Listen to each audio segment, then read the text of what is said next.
So thank you for joining us today. We have Elizabeth Verwey. Did I say it right? Verwey? Verwey. Verwey. And this is the entrepreneurship. I met Elizabeth a few years ago when I spoke at one of her events in Toronto called Spoken Lives. And I have been kind of following her online, and she's done so many different things. So I'll just ask Elizabeth, can you share some of what you're doing now and some of your history and how you got into entrepreneurship? Sure. Well, I like to say that I was an accidental entrepreneur because I was in corporate at Hudson's Bay Company and I had children. And as I say, BC, before children, I was in corporate. And then once I had children and my then husband, or wasband as I call him, he was my husband, he was on rotating shifts, and I knew that I couldn't go back to corporate and have, no less than two nannies, right? And at that time, daycare wasn't as flexible as it is now. So I started looking for other ways to make a living. And while I was home for those first few years with the kids, I did some volunteer work at the YWCA, and they put me through the life skills training program. And I started running women's groups for them. And then I started supervising women to learn how to run the women's groups. It was at a program many years ago called Take a Break. And it was for moms at home with kids, right? So I learned a lot in that volunteer work. And then I was asked by somebody, oh, you seem to be able to keep the kids busy really easily. Would you like to come and talk to my single moms group when I go back to work? And I said, sure, I would. And then she pressed some money into my hand at the end in the parking lot. And she said, I'm sorry, it's so little. I know so many people who would pay 3 times that amount. And I said, oh, could you introduce me to them? Yeah. He said, sure. And then I found that one gig led to a couple more and a couple of more. And I was netting the same as my friends were back in corporate. Wow. And I realized, oh, it's all about the net. It's not about the gross. Mhm. Right? The actual money that comes home to your home is what it's about. And so then I came up with the goal that I needed to make Mhm. net, and that became my new goal. And Wow. that business was called Mountain of Ideas. And in fact, I still have the booklet. I just reissued it during COVID because it's a mountain of ideas on how to occupy preschool children or under 6. Mhm. And so I've been circulating it. If anybody is interested, I can certainly give them a copy of that. But then, while I was doing that, then I took a parenting course called Developing Capable People. And I Mhm. really loved the work that they were doing there. And they identified that I had leadership skills and said, would you like to train in this model and then open it up in the beach area in Toronto? And I said, oh, sure, I'd like to do that. So then I was sort of out 2 nights a week and making more and netting more than my peers back at corporate. So it was an interesting time to do that sort of thing. And then I thought, well, as the children entered school, I thought I was looking for something a little bit more. And I found a group of performers who were trying to glamorize the message that reading is fun. And so that's right up my alley, as you know. And I decided to join them. And we grew, we were a small team of 4 people, and we grew from a $50,000 grant from National Literacy to $500,000 operating budget, and Wow. right across the country. And it was amazing. It was called Performers for Literacy. Unfortunately, at 9/11, a lot of the funding that we had arranged, or that I had arranged, I had left the organization in 98. But yeah, a lot of the funds had to go down to New York City to help them with their rebuilding after 9/11. So the organization was closed. But at that point, I had already opened Office Mentors, Mhm. and I was mentoring business owners because I was running an organization that, and I had 25 people reporting to me in home offices from across the country. It was basically a virtual organization when email was just barely beginning, right? Wow. So I thought, well, there's a lot of people working on computers and earning a living at home, but all the consultants are aiming for the big guys. So I started, after assessing my strengths, I went through a strengths assessment, and I started targeting the home-based businesses. And I called the company Office Mentors. And it was amazing. Like in the first 4 years, I got 4 business awards and, was just best new market niche, home-based business of the year, one from the city of Toronto. It just was the right timing. I identified a gap in what services were offered to this particular market. Right. And the timing was perfect. And I still mentor business owners, but, as I said, I call it office mentors, and I work with small businesses and people with under 10 on their team, and sometimes the solopreneur working at home.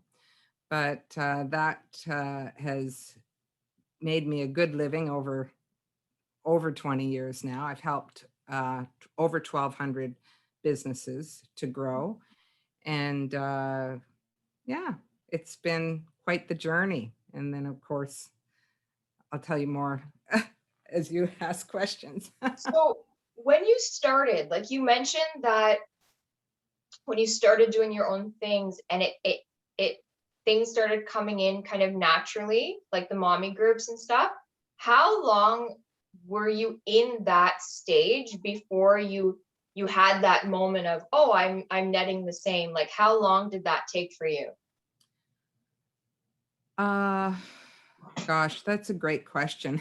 I mean, it takes because I was working with what I'd already sort of developed, like people were already asking me, "Hey, I'm going on an airplane with a 3-year-old and a 1-year-old. What do I do?" So because I was running women's groups, I had a lot of ideas already. So Mhm. I just, typed up the booklet, and I already had all the collateral happening. So it was quick, a quick startup. And then, as I said, whenever I met one group, like say I met nannies, I would go into a home and present for say 10 nannies, and then one of them would say, "Oh, I have a friend who could organize a group like this," and so they would pay me to actually present, but then they'd buy the booklet after the presentation. So it's really hard. I mean, I would say it was less than 4 months, maybe 4 months. Wow. But yeah, it was just because I had everything organized, right? Yeah. I was, I think all my businesses have been building to my strengths, right? I already had all the things organized. And then it was like, oh, what I had fit a need. Okay, that plug into that need and find the right target market. And when you were mentoring, and you still mentor, right? Yes, yes, I do. How did you learn how to guide and convey things when people are because a lot of entrepreneurs are into self-development and they have mentors, but they're also very like vision focused, and they can be very kind of individual as well. Like sometimes the personality type can have both sides where they like self-studying, but then if they receive guidance and in a way where it's like it doesn't connect, they might like kind of fight back or something. How do you move through those like those type of walls and defenses, and just someone wanting autonomy and So with mentoring other people. or a Yeah. mentor. Yeah. And then did So, you have mentors like before? yes. When and how was I, that for you? I've had a ton of mentors and I've been very lucky. I'm very open to feedback. And it doesn't mean that I'm going to do what you tell me to do, but I'm going to weigh the pros and cons for my own project, you know? And so, yeah, I mean, my earliest mentor was my father. And then at the uh, Take a Break program, I had a mentor that I'm still in touch with now. She's in her 90s. And Wow. yeah, it's a real privilege to have this long a relationship. And then, I mean, I always say in my tagline, you know, when I'm presenting office mentors, I always say, give me a call when you're ready to see beyond your own vision. Mhm. And people remember that because they feel, whenever they feel stuck, you know, they go, oh, who can I call? Oh, you know, she seemed like she had a lot of experience. And that's the thing, I think, when you've been self-employed for a long time, you have as much gray hair as I do. People tend to know that you've lived it. You're not just asking questions and trying to stimulate their mind, you're contributing because you've walked this path. Yeah. And that's what I really value. I often, if I have the chance and I'm talking to somebody, say at a trade show or whatever, I'll say, hold out your hands like this, like make a square, Mhm. close one eye and frame something up. So if you're watching this, do that, and then switch eyes. And it's a completely different view. It's a Right. complete reframe on what you can see. So from my point of view, I can contribute to the conversation, to the brainstorming that then you take on or you don't, right? Mhm. But sometimes people will call me like afterwards, like a month after, and say, you know, that idea you had, I didn't like it at first, but I wrote it in my notes and now it's like made me some money, you know, thank you. Yeah. Good. And as as a woman in business and working with women, what would you say for you have been some of the tougher aspects of that, like that entrepreneurial journey? And then also when you're working with women, like what are some patterns or themes that you see and how do you kind of help them move through that? Okay, that's a big question. Um, so I think probably the number one issue for women is being heard in a room that's, you know, mixed. Um, yeah, and you know, the classic, you know, a woman will say an idea and then a fellow beside her will say the same idea and they'll go, oh, Michael, you're amazing. And she's just sitting there thinking, I just said that.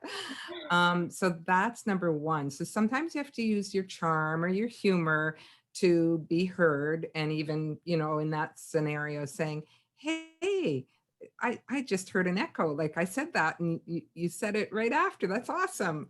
And not being bitter, you know, it's Yeah. very important to stay balanced and use some humor to get things, but not sarcastic humor. You have to be really careful with that line, right? Mhm. And equally as important is charging what we're worth. And I was just mentoring a client actually in the US, and we, you know, created a program together, and I had priced it at $5,000 and she was selling it to a team. And her husband, like she contacted me late one night and her husband had been saying like, I think it should be 3,000. I think 5,000 is overpriced, right? Right. And I forget if she texted or called me. And I said, I wouldn't change the price. I mean, obviously, I don't know the US, but I'm just guessing that that's worth $5,000. Mhm. And so she stayed with the 5,000 and she just finished that short project. And she said, Elizabeth, at the end of it, I had no doubt that it was worth $5,000 and I would have lost $2,000. And now they're in with a big corporation and their price is set at 5,000, but if it had been set at 3,000, she would have lost 2,000 each gig, right? Wow. And there's a lot of potential there. Yeah. So, but that's chronic. It really truly is chronic with women charging what they're worth. How do you get someone to like stick to that? Because I had a meeting once with a private school, Mhm. and I was working with a mentor through an organization, through a women's organization that happened to be male, who had a consulting company. So he was a mentor Yeah. for a women's organization. What's wrong And with that picture? so like, yeah, they connected all these young women with like different women, and for some reason they connected me with a man. And I had this meeting coming up, and I'm just going through my own like movements, and trying to get over my nerves and trying to prepare my notes and whatever. And something similar happened where he really wanted me to make a rate sheet, and he was like, he wanted me to charge, I think it was $250 for a workshop or for a speaking engagement. And I didn't want to make a rate sheet, and he kept bringing it up, and I kept not wanting to make the rate sheet. And then when I went into the meeting, the school ballparked like $1,000 for a little workshop. So when I came back to him and I told him, like, at our next meeting, he was just like, oh, that's luck. So like, how when young people or like women are going through these things, like, Mhm. your client's stuck, but like, how when someone really feels like pressured or bullied, or their family is trying to like pressure them down, or their partner, or whoever, even their Yeah. business partners, like, Yeah. what do you tell them to like make them like really like stay strong? That's a great question, Mala. I'm going to say that when I mentor clients, first of all, I help them get in touch with their emotional relationship with money. So, what does money mean to them? And then they better understand like where those messages came from, like their parents or different people may have given them really dysfunctional messages around money. So I start there, but then if you're doing a workshop, or say you're doing 2 hours with a client, I'll do it that way, then you have to accept that those 2 hours with your client are only a third of the fee. So, for instance, with me, it's 2 hours for $400, but I'm only making a third of that when I actually work with you. A third of that is actually marketing to find you, Right. and a third of that is actually running my business and working on the business, not in the business. Mhm. Does that help? Yeah. Okay. Okay. So also touching on that, I'm guessing like you work with people who are a variety of ages. Oh, I sure do. Yeah. So when you're working with younger people, because I like when I go to political events, I hear people talk a lot about gender. I hear people talk a lot about race, and I don't often hear people talk about age. And I find it such a big factor. Like when I was working in consulting, I did the same work as everyone else and was like the only person who wasn't getting a salary on my team. And so it's like when age is a factor, Mhm. and when you're working with younger people, how do Yeah. you approach like how do you approach helping them? Because sometimes young people are with organizations, or they're trying to land contracts, and then the grown-ups are like, yeah, but you got to pay your dues, like you have to put that, like you have to kind of Mhm. you have to earn and prove that you deserve to be here, or that Yeah. you should be growing, like that kind of thing. Like, how do you help young people reframe that? Or I don't know. Yeah, yeah, I like that. Okay, first of all, we have to, I think, accept that ageism is real. It's on either end, right? Yeah. I face it, you face it, it really is. So I teach people how to tell stories that illustrate their experience. And Okay. so they just drop these stories and people understand that they have credibility in that area, you know? And it really helps um, when they do take the social aspect of, being self-employed seriously. A lot of people are like work, work, work, work, work. And when you can take the blinders off and see people as whole people and present yourself as a whole person, that really helps to build your credibility. And what is storytelling? Because this is a huge topic, and there's so many kind of like online articles, blogs, workshops where this topic is addressed. And I find that working with entrepreneurs or meeting with entrepreneurs, it's like some people are really into the storytelling aspect and then other people don't think about it at all. So what is storytelling? Why is it so important, and why is it something that you focus on? Oh my gosh, this is a crazy. I mean, my brain is just on fire.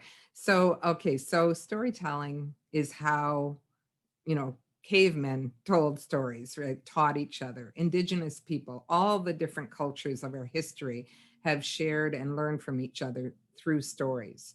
So stories can teach us where to get the best food. Stories can teach us how to sell well. Um, Stories for leadership.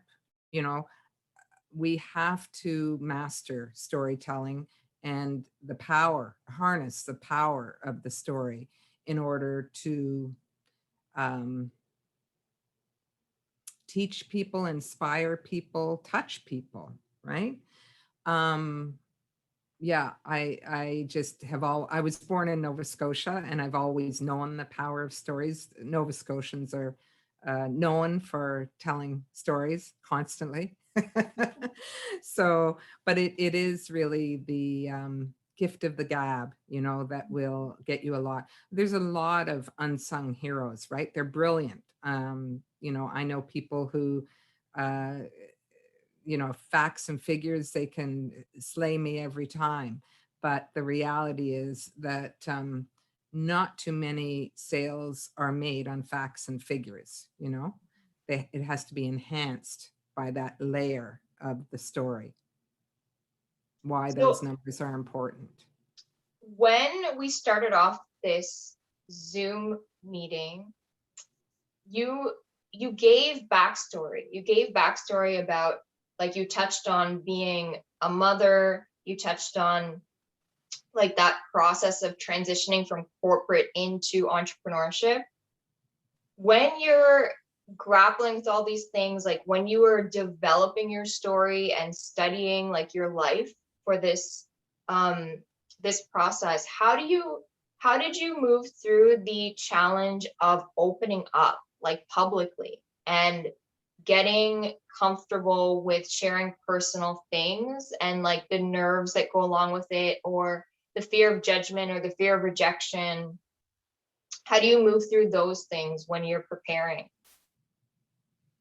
Oh, such a great, that's really almost a personality question, because introverts find it very difficult to open up. They feel it seems a little bit more risky for an introvert to share a story. Extroverts don't have as much of a challenge, but I think Fred Rogers said it best: if it's mentionable, it's manageable. Fred Rogers was Mr. Rogers, for those of you who don't know him as Fred. And when things are talked about, when I share something, maybe not a deep dark secret, but when I share a personal story, I find people almost feel compelled to share a personal story, and they become trading cards and we know each other a little bit deeper. And that's when you really trust people. So you have to trust to get trust.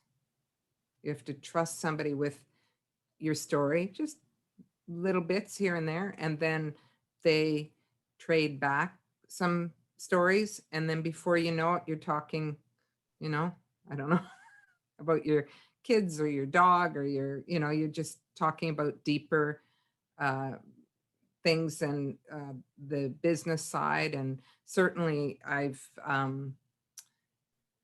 morphed into a whole different realm of stories with spoken lives, right? The speaker series is all about sharing, going through a really tough time and, you know, the life lessons that you learned and where you are now.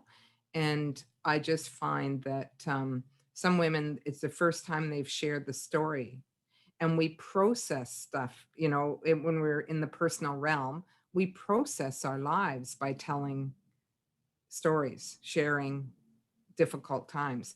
And when we share it, we won't share it the same way the next time, because we've worked through some of that story, and then we share it a little bit differently. And then we can actually get past that, completely past trauma, by sharing that story. I mean, that's why therapists get paid by the hour, right? Yeah. So speaking on your that event, Mm-hmm. how did you, like, what inspires you when you're creating something new, a new business, a new event? How do you get into that inspiration zone, and how did you grow that? Because when I attended once when I spoke, and I attended once as just like someone who was watching and listening, Mm-hmm. and it was so full. So how do you do that? Mm-hmm. Well, really, Spoken Lives was born from a late life divorce. I call it my passion project. So when I was divorced after 36 years of marriage, it was the first time I'd ever lived alone. And it was crazy, right? You can imagine. I was in my mid 50s and I had to learn to live alone. And it was terribly lonely because I'm what they call an uber extrovert. Like, I'm just love being around people. I'd moved from my family's home to my marriage. And suddenly, I was on my own. So I started hosting these nights called nurture nights, and I brought women, some friends over, and I hired a massage therapist for the bedroom, and we would have a potluck out there and come in for mini massages, and it was lovely. But of course, people were saying, "Can I bring my friend next time? Can I bring my friend?" And we outgrew the space. So that's when I rented the restaurant that you spoke at, and I still occasionally get a massage chair in the corner so that you can go in and have a little massage, because the power of touch, right? We've really got in touch with the power and the healing power of touch through COVID and the lockdown. But I just realized this thing had legs. Like, again, accidentally, I had started something that just grew and it grew. Mhm. And what has the pandemic been like for you? Like with your business and So I'm sorry, I'm going to have to cough. oh yeah, don't worry.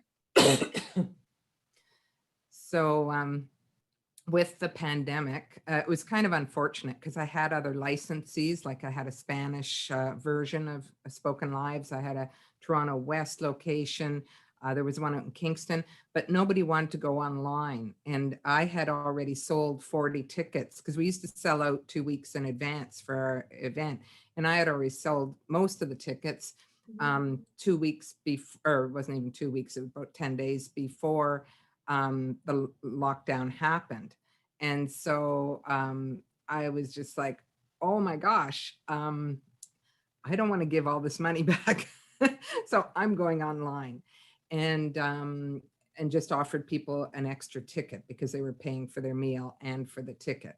So I just offered people an extra ticket, and the first one had 80 people at the attendance.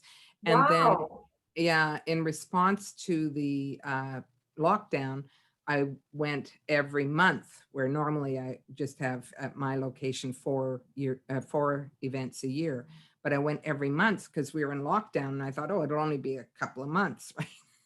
Of Yeah. course, it's dragged on. And at the turn of the calendar in January, I decided, no, I can't do that again. I'm going to go back to the 4 a year.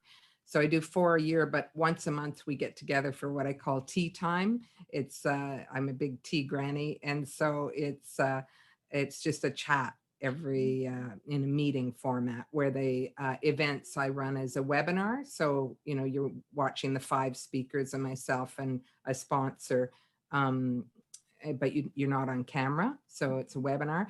But the monthly tea times we do as a meeting.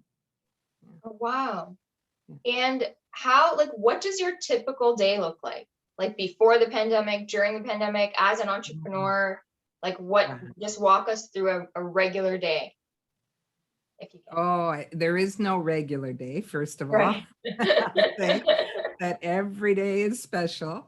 Mhm. And so I mentor, a lot of people. So I limit it, but I'm very responsive to them in between meetings. So typically I meet my clients once a month, but we have phone or text or maybe a quick Zoom to ask a few questions. I allow on a weekly basis through the month, because I want to keep refining. If they decide to go in one direction, they get too far off track before our next meeting. That's not practical. Mhm. So I think that's important. And I lost the thread. My typical day. Oh, my typical day is not typical.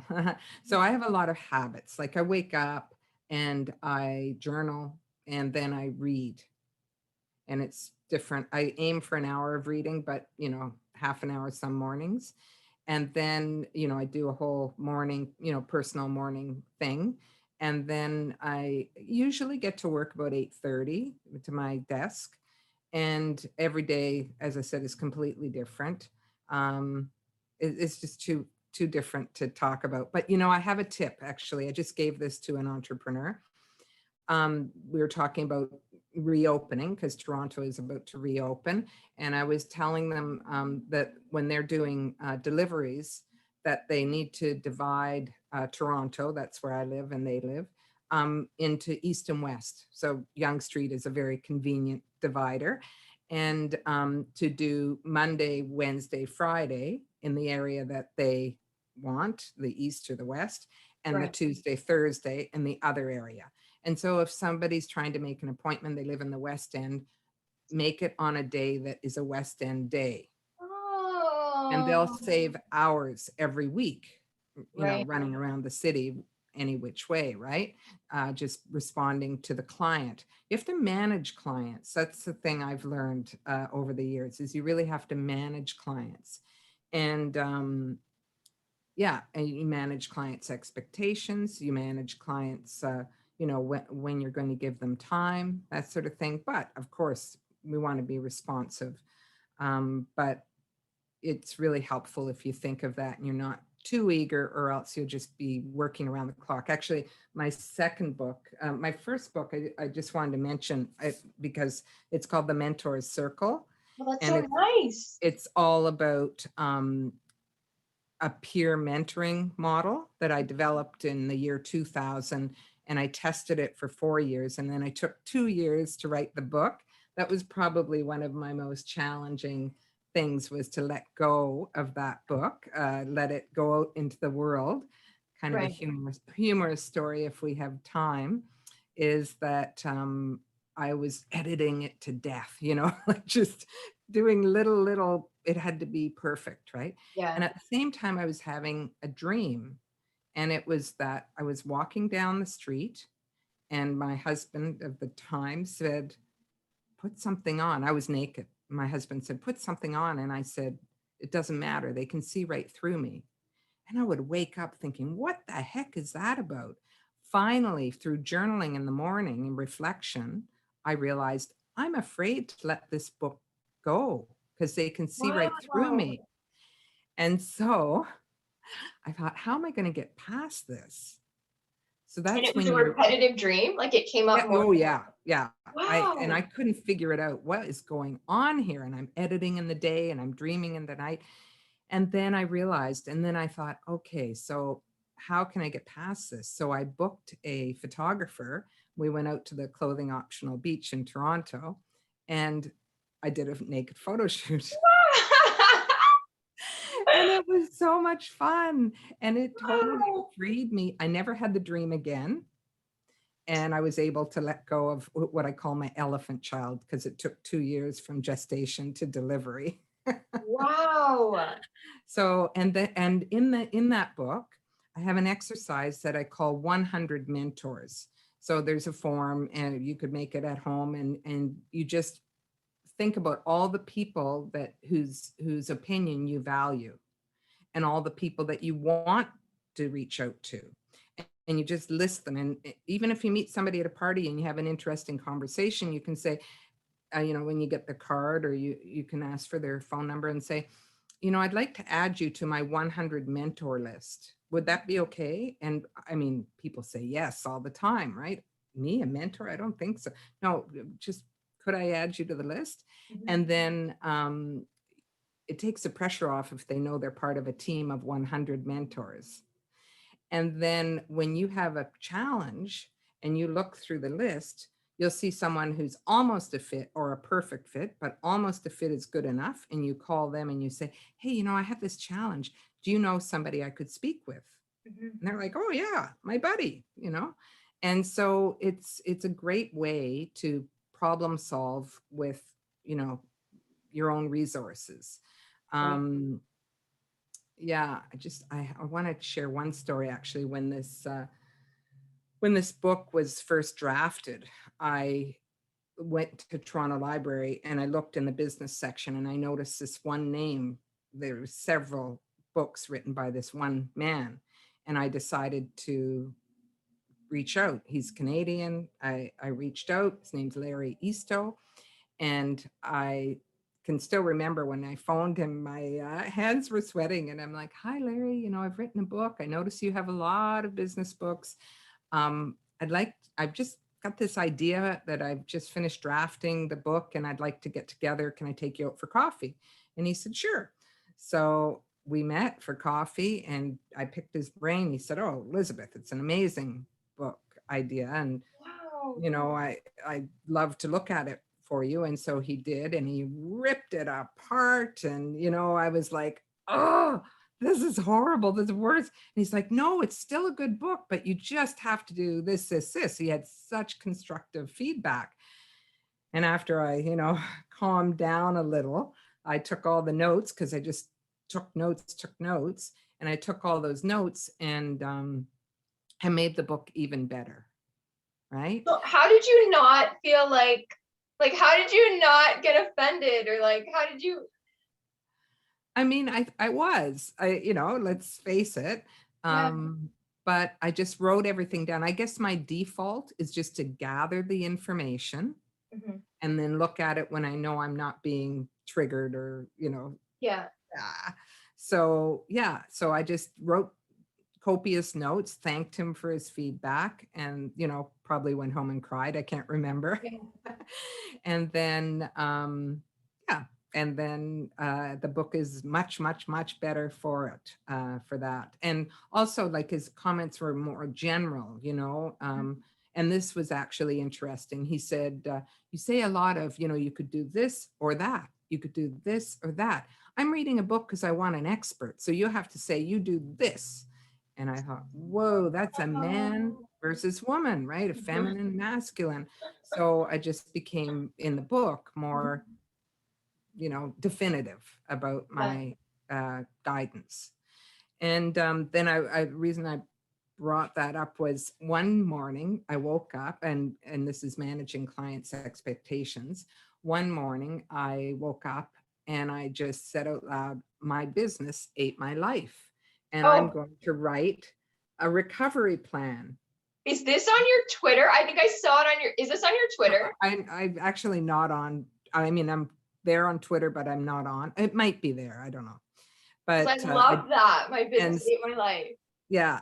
So this was an important book because it's all about, time management, delegation, like giving away, like all the things I learned over 20 years of working with business owners that they love to give away work that they love and they keep all the real crappy jobs for themselves. And I'm like, oh, wait a minute. Like, let's just list all the things that you do and what you like and what brings in good money, etc. There's a couple of ways to rank it. And then let's get rid of the stuff that you don't like to do. And they're like, really? Does anybody like this stuff? And I'm like, yeah, there's people who really like this stuff. So let's Right. give that away and you keep the stuff. Work in your flame, I say, that not get bogged down in the wax, right? Work in the flame. And where can people find those books? Oh, thanks for asking. Those are both on my Office Mentors site. So officementors.com and under products. And there's actually this Business Ate My Life is in audio, digital, and hard copy. Yeah. Okay. Yeah. Touching on when you were talking about managing clients. So as I don't know how many, like, I don't know what factors play into managing clients when it comes to, because my mind automatically thinks of, in my case, like my age, being a woman, like my race, like when I have difficulties, my brain always like jumps to those things of when I can't, like when I have a difficult situation where I end up in, like with a client, like end up in a situation that is really not what I want it to be. Like years ago, as an example, like years Yeah. ago, I was throwing a workshop and someone bought 2 tickets and they didn't show up to the workshop, which I had a space in a church and everything was like set up. And then afterwards, they wanted me to come to their house to do the workshop. So like this is like, right, a boundary issue. Like there was so many things that came up for me and I'd never dealt with a situation like this before. And then when I went to their place, when I went, it was such a difficult, uncomfortable, like a 1 or 2 hour workshop turned into a 5 hour situation. Like people an ex-husband came through, like was there for an hour and like making things difficult.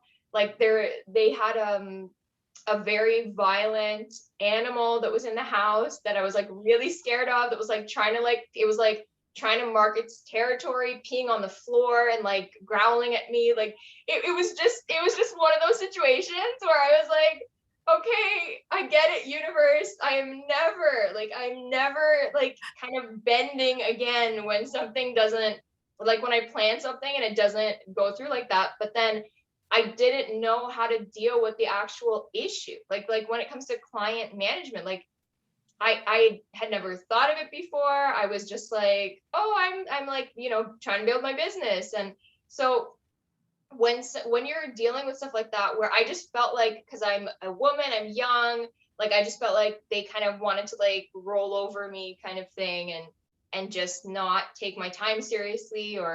And so yeah, just how do you approach it? Like, how do you keep Okay. boundaries and everything?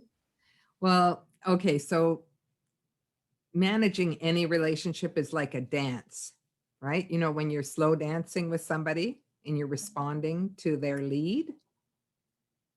So, they said, oh, I missed the workshop. Could you come to my home and give the workshop? The answer is yes, for X amount of dollars. I'd be happy to do that. We'll take the tickets off that thing if you want to be generous. But, this is what I charge for this workshop. But Right. any situation like that, I mean, intuitively, okay, universe, I'm never doing this again, right? But what I do is I give my clients a structure, like quadrants, might be in my book, I forget, but I'll give it to you here. So there are things that went well and things that didn't go well in any situation. afterwards, right? Like any workshop, any sales situation. What went well, what didn't go well. And then also on the quadrant, you have to put what was within my control and what was outside of my control. So what went wrong, say, what didn't go well, that was within my control and that was outside of my control, like the growling dog, the ex-husband, and what went well, that was within my control and that was outside of my control. And once you do that framework, then it kind of neutralizes the situation and you understand a little bit more about what you'll do another time. Right. Yeah. Is that helpful? Yes, that Okay. is. Yeah. What went well with that workshop? Did they recommend you to anyone or? What went well was, I guess it was like a personal thing that went well, where I worked with someone that I was scared to work with. Like I worked with someone that their kind of level of trauma like scared me. I didn't know if I was ready. I didn't feel ready. And so like I think that just moving through the workshop and seeing their reactions and kind of hearing feedback, like for me it was just a personal thing where I just kind of got over something where I felt like I'm not, because I'm not like a professional therapist, and I was just kind of scared to work with someone who was so open about something that was very traumatic. So yeah. Well, it sounds like you gained a little confidence there and you also learned, gathered a lot of wisdom. Yeah. Yeah. And I wanted to ask, so I wanted to ask, like, how do you, as a creative person who also has to be a business minded person, Yes. how do you do that dance for yourself? Like, how do you integrate those things inside of you? Did you struggle before about like when to be creative, when to be business, or how do you have like the creative visionary experience, but then focus on the details, the finances, the paperwork? How do you Mhm. kind of navigate it? Um, so first, I just because I know the audience is younger people, I want to mention about, coming up with a business idea. When I came up with different business ideas, there's been about 4 that I've come up with that I thought I got really excited. I thought they were amazing business ideas. But when I did the market research and I went around and asked people what they would pay for that service, I found out that it wasn't very marketable, that it wasn't of value at that time. One of them was an idea that now is more popular, but I was ahead of the curve on that, right? And so I really do a little bit of market research before I put a lot of energy into, taking a look at the business plan in general terms. I don't do a huge business plan until I've tested. So for office mentors, for instance, I asked people what they would pay. I found out, I mean, this is in 98. I found out that they would pay $175. That was the amount that I heard that they would pay. So I wrote up, I would go in for a 2-hour interview. I would write up all the guidance and, share all my strategies for growth for that business, etc. And I would do it in a nice report and I would go back and I would present it. And it was really a perfect situation, except that report would go into their, filing cabinet or on their bookcase, and it would rarely be opened again. And so then I thought, well, this isn't working very well. So I thought, well, okay, it was a month in between those 2 appointments. So I thought, well, I'll just come back and give them the beginning of the story, what would have been the report. So I gathered all the information for 2 hours. Then I would come back and I would give, this is what I think should happen over the next month. And they would do it. And then I come back and, okay, this is the other bite-sized piece. And I thought, wait a minute, I can empower them to take ownership for it. And so I made up this chart, and it's in my the mentors circle.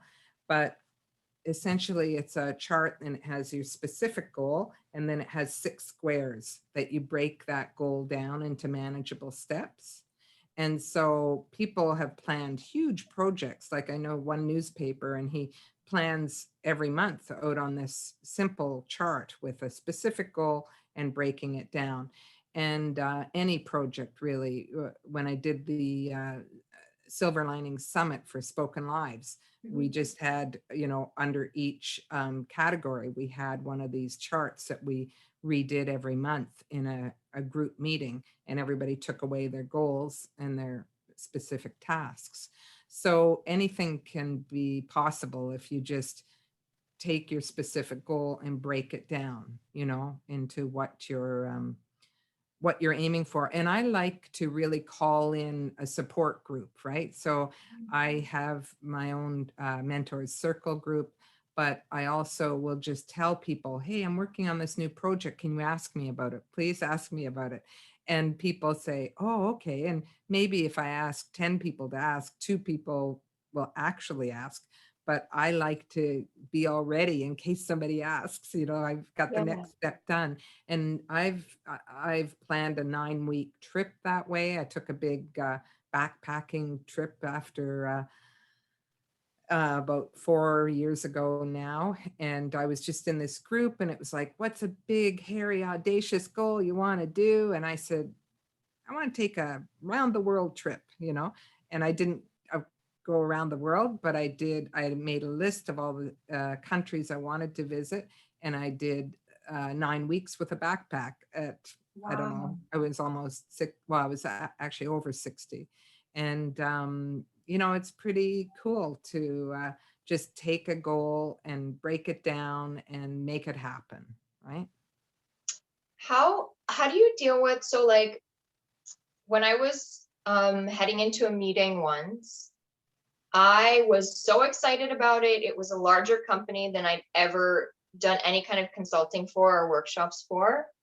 And then I went to this women's event where I kind of heard statistics. And one of the statistics I heard was less than 1% of corporate procurement goes to women-led businesses.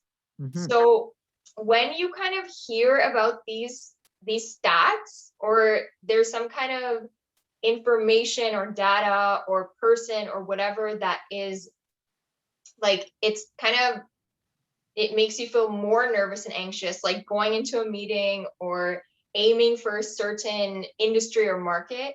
How do you move through that when it's like, when your nerves just end up increasing like more rapidly than you expected, and then this thing that you were so excited about now becomes something that you feel kind of like defeated even before walking in? Oh my goodness. I think I would say affirmations, Mala.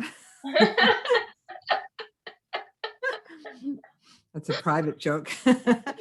But yeah, affirmations. But I keep a success journal. And so I have my successes on one side and I'm grateful for on the other, and write those things down. And whenever I'm about to go into a situation like that, before I leave the house, I might scan the successes, past successes, or review in my head on the going there, the successes that I've had that have transferable skills and that sort of thing. You know, um, I don't know, years ago, it must have been the 90s, I guess, maybe. And there was a book called Feel the Fear and Do It Anyway. And you have to just accept that that you know. Mhm. Yeah. And in your personal journey with friends and family, like people close to you, while you were doing your entrepreneurial stuff, have you ever received like that pushback and discouragement? And then with like more close relationships, how do you perceive it, or how do you not feel like kind of not just discouraged, but how do you stay in relationships, but then address entrepreneurial endeavors with a little bit more sensitivity, or like, what's your kind of dance? Well, I think really the business group, having a group of peers that you can complain to is probably a great way to save your family and friends for just being cheerleaders for you. Because if we're complaining to them about whatever, the bumpy road of cash flow or you know, rejections, that sort of thing. Why would they ever believe in the passion that we have for what we're doing, right? They don't relate. The security of the paycheck is the everything for a lot of our friends and family. So find your peeps, find the business owners that want to get together and cheer each other on, Mhm. make sure that you have those people in your life. For, oh gosh, 14 years, I've walked every Saturday morning with a friend, and we've both built significant businesses in that time. Wow. And it's a 2-hour walk, and we do 1 hour of personal chat and 1 hour of business chat. And we've contributed huge things to each other's business over those years, and helped each other through, being widowed, being divorced, all sorts of challenging times. And so you have to build that support, and don't expect your family, who want the best for you, Mhm. to support you in something that is so unstable. Right. Right? We have to accept that they want us to be safe and sound. And entrepreneurship is not for people who want to be safe and sound. Just like boats, what do they say? Ships are not made to be tied up at the dock, right? Right. Ships are made to sail. And when you get the entrepreneurial bug, you have to respect that. And, if you need to, get a part time gig or that sort of thing. But respect that. I found with cash flow again that when I built a buffer, a couple of months in the bank, then when the cash flow does uh, wane, then you're not panicking, because people Right. can smell it if you're trying to sell and you're needing money in the bank, right? Right. One time the city of Toronto hired me for 17 workshops, and then they made me wait forever. I don't know what the heck was going on, but it was like 3 or 4 maybe 4 months. Mhm. And that was a significant cash flow crunch. And I could do it because I had the money in the bank, and I knew that they weren't going to not pay me. Right. That's great advice. For someone who works, because you work with a lot of women, Yeah. do you have women coming to you being like, how, like, having difficulties working with other women or being with other women, like, and what advice do you kind of, or how do you approach it if somebody is like having difficulty where there's kind of patterns, or they notice patterns, or they have patterns with regards to gender, and specifically women getting along with women and supporting women? Um, I work with some Indigenous women, and I've heard about lateral violence in that community. Um, I haven't heard it so much. I mean, it would have to be case by case that I would have to approach it, because again, we're in a dance, like I said, in any relationship. So we have to push back a little in order to respect ourselves sometimes. Um, I, yeah, I think, I mean, if you feel that somebody's not respecting you afterwards, you could write email, follow up email. Um, y- you know, you don't want it to go on too long. I mean, I remember one time I had to pull a woman with spoken lives. I had to ask her, to leave the stage, and I didn't use a hook, but I had to ask her to leave the stage. Wow.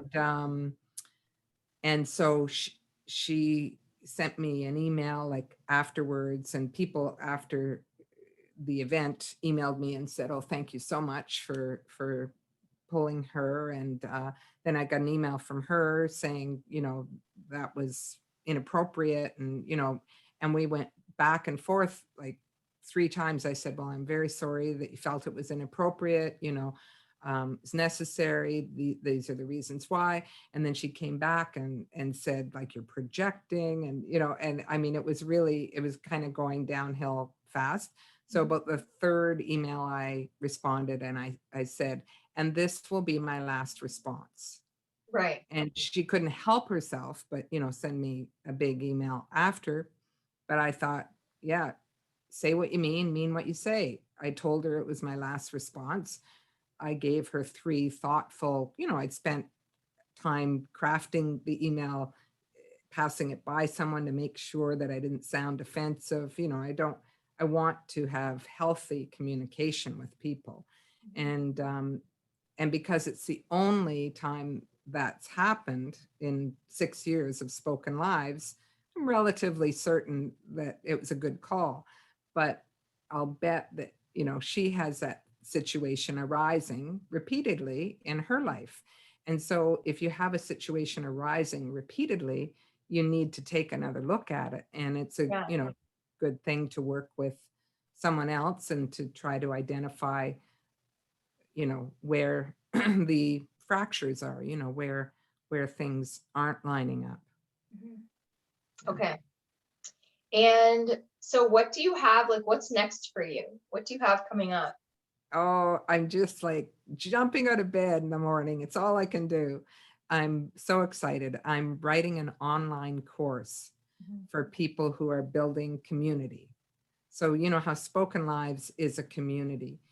Over 6 years, I've seen so many speaker series, different events come and go. And some of them were better than Spoken Lives, but they didn't have that business layer, that layer of making money. So their project, their passion project kind of fizzled out when they were working, and not having anything to show from it, except a growing community, which of course is important, but you can't, buy food with no money. Right. So I have helped enough series and community builders to um, make money, make what they're worth, and enrich the community, that I thought, you know what? Before I retire, I want to pass the torch. I want to pass this information along. So I'm on the second edit right now, and I figure I'll launch in September because I have a lot to learn about online platforms and that sort of thing. And I still haven't built the workbook, but it's very exciting to be able to take all that I've learned over 6 years when I already had a big business background, and all that, and package it up for other people to build their communities of choice. That's great. Yeah. And what is your, like, what's your philosophy or your approach for your online content and your online, like, so far? What has it been like? Sorry, wait, are you talking generally my online or this online course? Like your general online, like when you're gonna write something or you're gonna post something, like how do you approach it, and what are the things that you focus on, think about? Okay. So Spoken Lives is the only, you know, uh, project really that has a lot of online content. Office Mentors is pretty quiet and just really by referrals. But with Spoken Lives, I'm all about moving people forward. So my personal mission statement is I am a wheel easing others forward.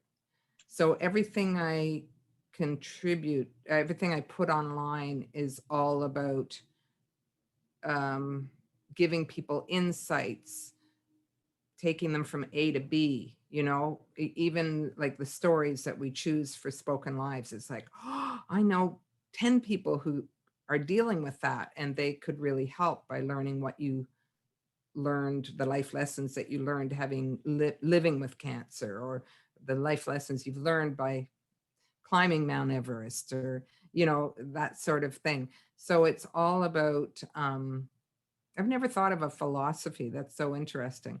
And with the events, each of the speakers are speaking about a different topic. So I like to say, like, it's like a box of chocolates, that each one is just delicious, but it's different from the other. But in our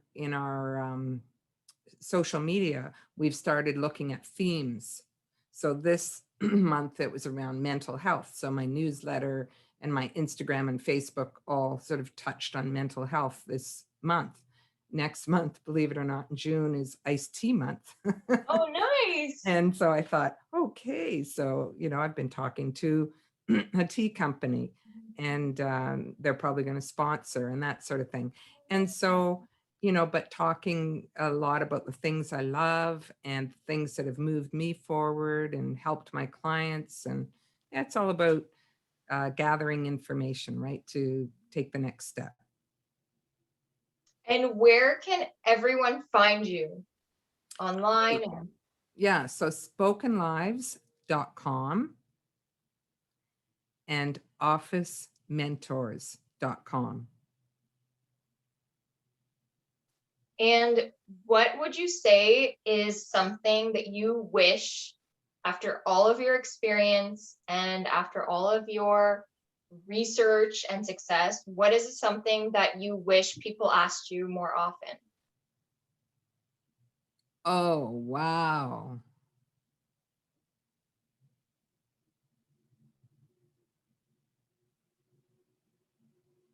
Oh, no, this is a crazy question.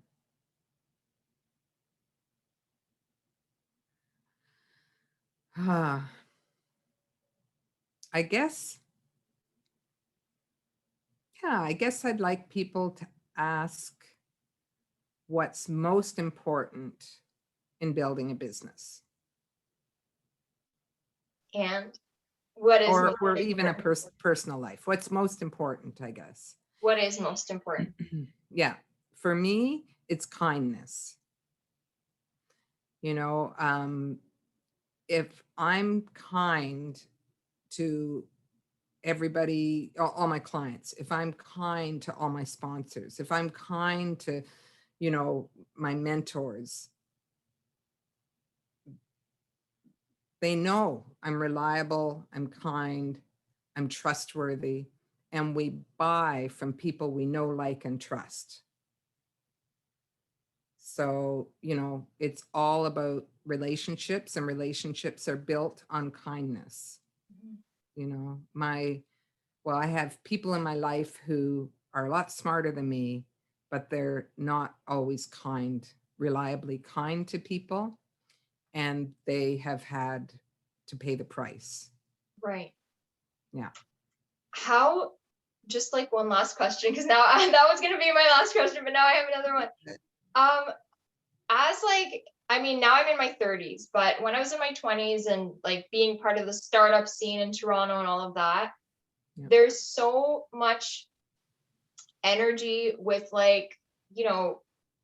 it's just that stereotypical thing with like hustling and grinding and pushing. And when you're a young person in entrepreneurship, and we can be like narcissistic and self-centered and kind of like all of our superiority and inferiority complexes are like kind of bubbling at the surface still, and like that when we haven't proved ourselves yet, and where we're in that mindset of where it's still like about us. How can a young person who's in that hurricane inside, how can they access kindness in a way that is like, because if you asked me when I was 20 years old, I would not have been able to like find kindness consistently. So even for like the brief moments of just having that, when the ego just kind of drops, and like being able to be vulnerable enough to be kind, Yeah, what, like, do you have any kind of guidance for a young person who's still feeling that storm when they're out doing their stuff Mm. and they're posting online and they're, doing selfies and Yeah. Therapy. Uh, but I mean, doing what you're doing, right? Getting other people's point of view. I know there's a couple of ages, 11 and 20, and, maybe even 30, where we think we know it all, right? And so interviewing other people, like I know one fellow, actually it's Books for Business, Chris, I've forgotten Chris's last name, but he,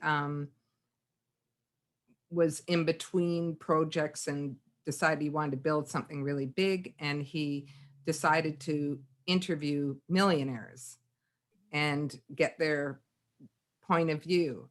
And I mean, I don't remember the whole story, but I think they said time was such a crunch, and if he could distill information from books, then people would pay for that. So there's a monthly subscription fee, but there's a lot of content on that website, Books for Business, that's free. So it's sort of like a mini YouTube around books.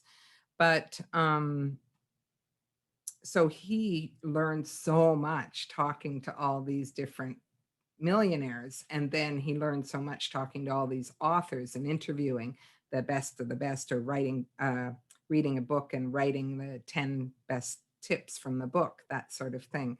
Right. So I think keep searching, be curious. Curiosity is probably the best life skill you can teach your children, anybody, your friends, like just stay curious, and you'll never fail to see another point of view, right?